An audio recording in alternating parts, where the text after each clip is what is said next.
2 Samuel 6, 14 through 21. Job 1, 20 through 22. And 2, 9 and 10. And when you get it, you can stand. Do Job again. Job 1, 20 through 22. And 2, 9 and 10. 2 Samuel 6, 14 through 21. 2 Samuel 6, 14 through 21. 2 Samuel 6, 14 through 21. Job 1, 20 through 22. And Job 2, 9 and 10.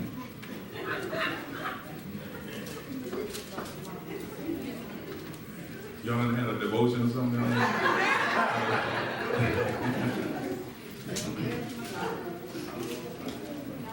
2 Samuel 6, 14 through 21 reads, And David danced before the Lord with all his might. And David was girded with a linen ephod. So David and all the house of Israel brought up the ark of the Lord with shouting and with the sound of the trumpet. And as the ark of the Lord came into the city of David, Michal, Saul's daughter, looked through a window and saw King David leaping and dancing before the Lord, and she despised him in her heart. And they brought the ark of the Lord and set it in its place in the midst of the tabernacle, and David had pitched for it. And David offered burnt offerings and peace offerings before the Lord. And as soon as David had made an end of offering burnt offerings and peace offerings, he blessed the people in the name of the Lord of hosts. They dealt among all the people, even among the whole multitude of Israel as well, to the women as men, to everyone a cake of bread and a good piece of flesh and a flagon of wine. So all the people departed, everyone to his house. Then David returned and blessed his household. And Michal, the daughter of Saul, came out to meet David and said, How glorious was the king of Israel today, who uncovered himself today in the eyes of the handmaids of his servants, as one of the vain fellows shamelessly uncovering himself. And David said unto Michal, It was before the Lord which chose me before thy father, and before all his house, to appoint me ruler over the people of the Lord, over Israel. Therefore I will play before the Lord. Job 1, 20 and 22.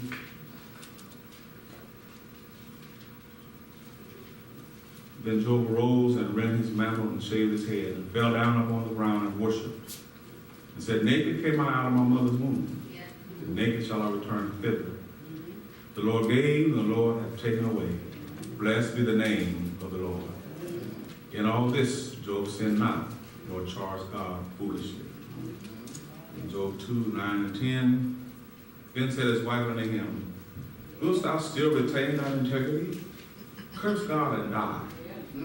But he said unto her, Thou speakest as one of the foolish women speaketh. What? Shall we receive good at the hand of God and not receive evil? And all this Job did not sin with his lips. We'll talk about the profile of people who have problems with praise.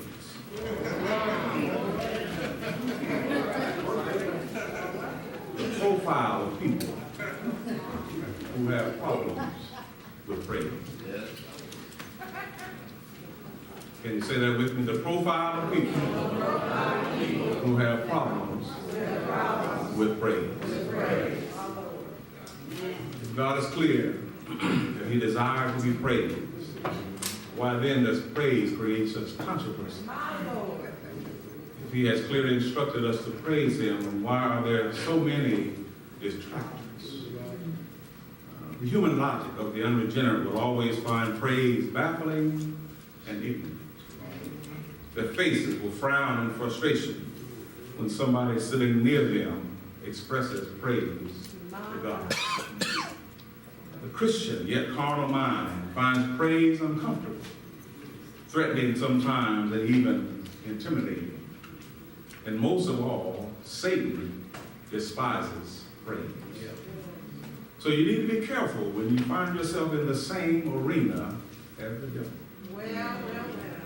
I'm convinced that as God restores praise to the church, it'll be fiercely contested by the enemies of believers. You know who our enemies are. We have the internal enemy of the flesh. You do know your own flesh will protest the practice of praise. If you haven't felt that in the midst of all this praising, then I wonder if you really saved. Well, because the flesh wars against the spirit. But then we have the external enemy called the world. And so often we get so close to the standards and the expectations of the world that we succumb to the critiques and criticisms of the world. And if some of our friends out there come in here and we get a little self-conscious about praise and stiffen up because we don't act the same way out there. And they look at you like, is that brother so-and-so? He was saying some stuff at the job the other day. Is that really? And then we have that third enemy, that infernal enemy, Satan. Sometimes we shrink under the sinister attacks of Satan. He'll try to shame us, or try to hit us so hard with the attacks of adversity that we don't feel like praising God. Now, for the most part, people who have problems or who are uncomfortable with praise, they may be well-intended. Sometimes they're greatly concerned about the Lord's church. They're even committed to developing their relationship with the Lord in some cases. But because of certain things instilled in them, and because of ingrained traditions, may not find it possible to be free in spirit. all right. It's possible to be so ingrained and have certain attitudes, psychologically, socially, and spiritually, that you can feel prohibited when it comes to a demonstrative display of your feelings. All of us are made different by our personalities, our social and cultural experiences. And there's some people who are further along and freer than others. So I've come today with both a caution and a challenge. The caution, Mount Olive, is as we talk and preach and teach on this subject of praise, don't expect everybody to be at the same level at the same time. We'll defeat the purpose of praise if we start looking at one another out of the corner of our eye about what he or she doesn't praise God the way they ought to. Well, you don't have the right to write a prescription for how I praise Him. And if you did, it'll never be picked up. You see, because of personality tendencies and inclinations, some of us have been looking forward to the opportunity to praise because you're into praise. But then there are others. It's going to take you much longer to rationally digest the principles and practice of praise. But the challenge is, if you're a sincere believer, you ought to plot a course of deliberate scriptural education on the issue of praise. If you know that you're not where you ought to be in this area, then don't curse the darkness, light a candle. Don't miss that. Look right over your head.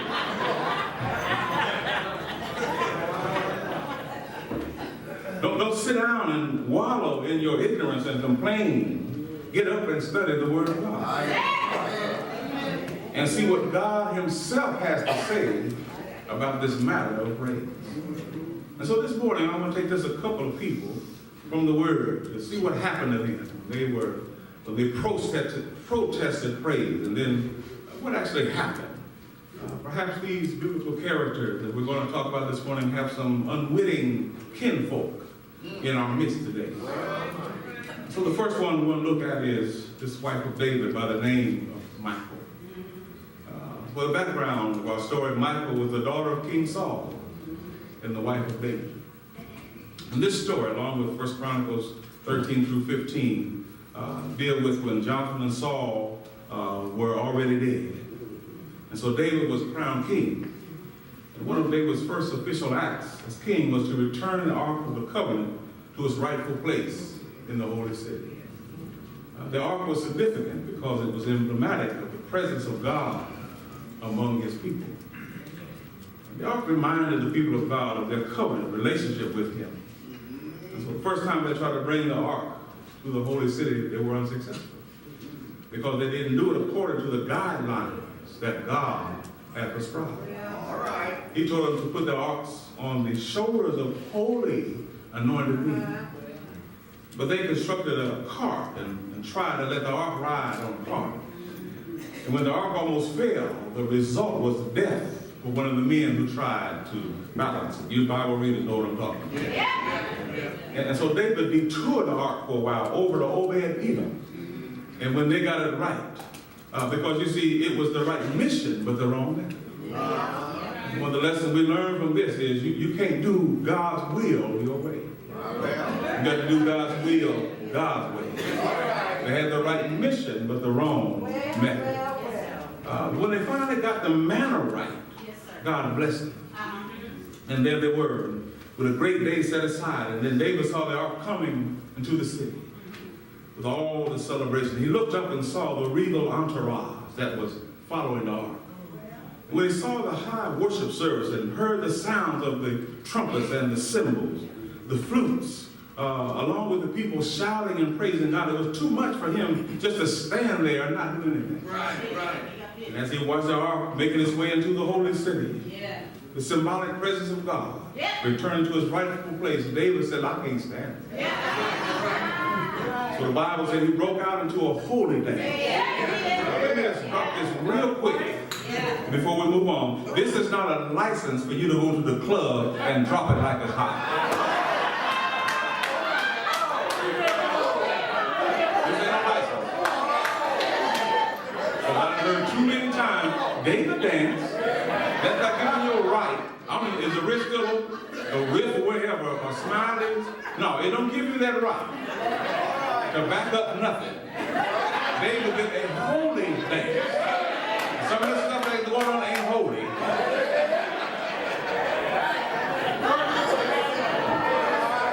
We're going to get off the rabbit trail and go on back. The Hebrew word that's translated said he danced, he jumped and stomped and leaped and skipped. Wow. And no doubt he was singing as he was doing it, but the text said Michal was looking through the window. She saw the king take his robe off and go leaping around, acting like he was uncouth. She put her hands on her hips and couldn't wait till he got to the house. Look at verse 20 in 2 Samuel 6. She came out to meet David and said, how glorious was the king of Israel today, who uncovered himself in the eyes of the handmaids of his servants, as one of the vain fellows shamelessly uncovered himself. In other words, she's saying, man, you should have seen yourself. Boy, you distinguish yourself today, brother. And then you have the nerve to call yourself a king. And she was saying in so many words, you weren't acting today like kings ought to act. She couldn't cope with the change of his behavior. She had a prescribed way that her husband should act, and she had some preconceived ideas about what kingly conduct was, especially since her father Saul had been king. When David did not fit her conceptual mold, she got mad and tried to scold him. Well, some sister might say right here, well, maybe she had a point, Pastor. It says he came out of his clothes. If it's my husband, I'll be upset too. But look at verse 14. It says, David danced before the Lord with all his might, and he was girded with a linen ephod. So that he was girded around the waist. He wasn't out there with no clothes on at all. He didn't take everything off. He just took off the vestiges of his royalty. He didn't come out everything. So get your mind back. Get back in here. I'm trying to imagine stuff. Just get right back in here. Now, we're not sure exactly what all happened in her mind, but we can glean several things from this that perhaps she may have been thinking. First of all, she may have felt her dignity had been violated. She felt like David could have acted more kingly. She thought perhaps he should have been somewhere being pompous and giving orders and flaunting his power. You do know he was the king. And if he's going to join the excitement of the parade, he should have done that. He should have rather stood there erect and under control. But David blew her mind when he disrobed himself of her expectations. Now there's another reason implied in the text. She says, and covered himself in the eyes of the handmaids of his servants. She not only felt her dignity had been violated, but she also felt that if the king started acting a fool, that it would be a reflection on her. But the second reason she said to him was that, David, you didn't even care who was watching. Maybe if you had done that with your peer behind closed doors, it wouldn't have been so bad, baby. But you just hauled out on the street. You lost your respect because the people are not on your level. And there you are embarrassing yourself. But now, this is the genuine expression of praise, what he was doing. Praise is not affected by what surrounds it. That's right. Praise does not care who's present. Praise is not looking for any man-made accolades or compliments. Praise is more concerned about praising and exalting God than it is by gathering compliments and respect from men. Now look what David said to her in verse 21. It was before the Lord which chose me. He said, you didn't choose me as king. That's right. The Lord made me king before your daddy and before all of his house to appoint me over the ruler of his people. All right. Therefore, I will play before the Lord. In other words, I'll celebrate. He said, no man chose me, God chose me. And he chose me over your daddy. He's talking about a very argument. And he chose me over anybody else in your daddy's family. Me and your brother were close, Jonathan. But he chose me over Jonathan. Me and your nephew, Mephibosheth, were close. But he chose me over Mephibosheth. You see, the throne is supposed to be passed down to the family. But God didn't give it to any of your brothers or your cousins or uncles. He passed by all of them and gave it to me. And what God has done for me is for me. And because of what he's done for me, I don't care what you say, Michael, I'm going to praise him. In other words, go sit down somewhere.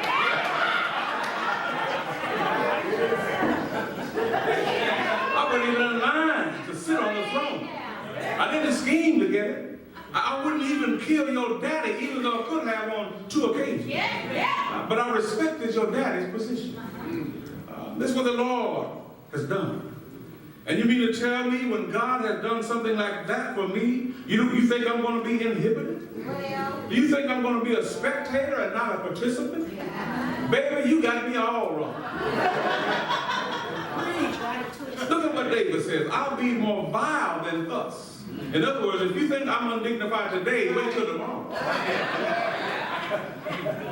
He's saying in essence, I'm going to humiliate myself in my own eyes for the glory of God. And of the maidservants which thou spoken of, them shall I be held in honor. He's saying to Michael, now, you're saying I ought to be ashamed because I danced in front of those maidservants.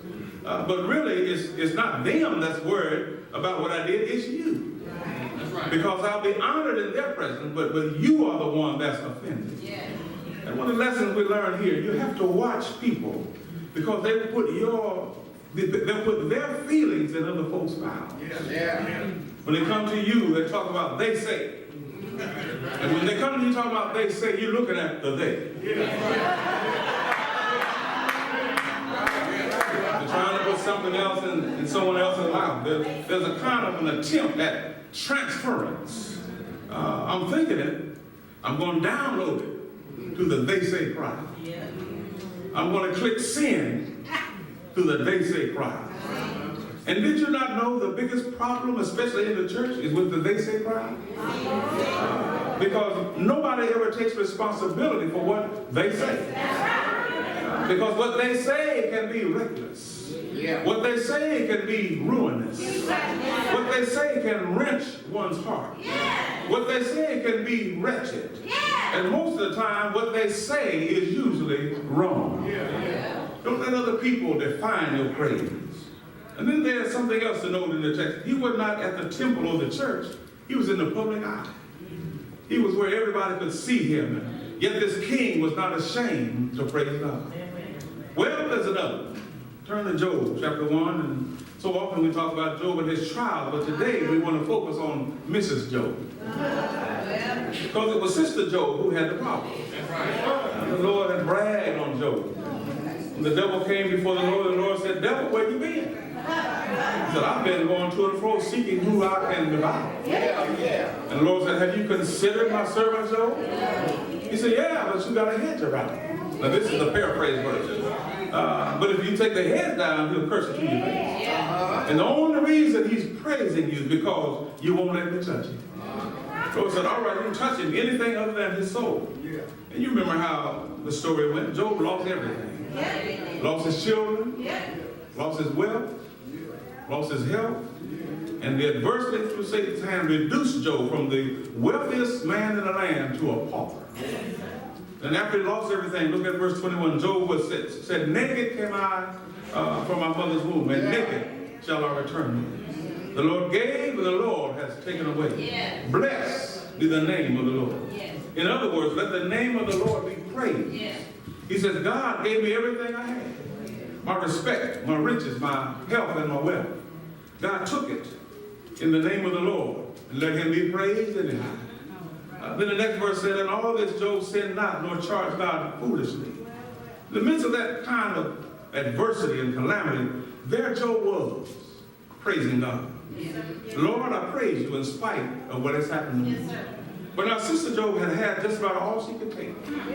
So she walked up and scolded her husband. Man, what's wrong with you? If you know how foolish you look to both the world and to me. I'm your wife. You ought to be thinking about me. Your God has been unkind to you. Your God has taken everything that you possibly could have. And now I won't be able to get with the ladies and be respected at the town square anymore. I'm not able to do my volunteer service with respect anymore. I can't even write another check because all that I have is gone. And here you are out here embarrassing me by praising this God who cares nothing about you. Why don't you quit praising him and curse God and die?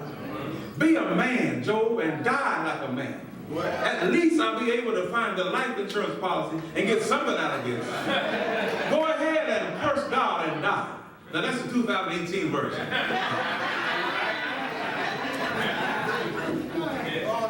Chapter 2, verse 10, Job says, you talk like somebody that don't know God. Shall we receive good at the hand of God and not evil?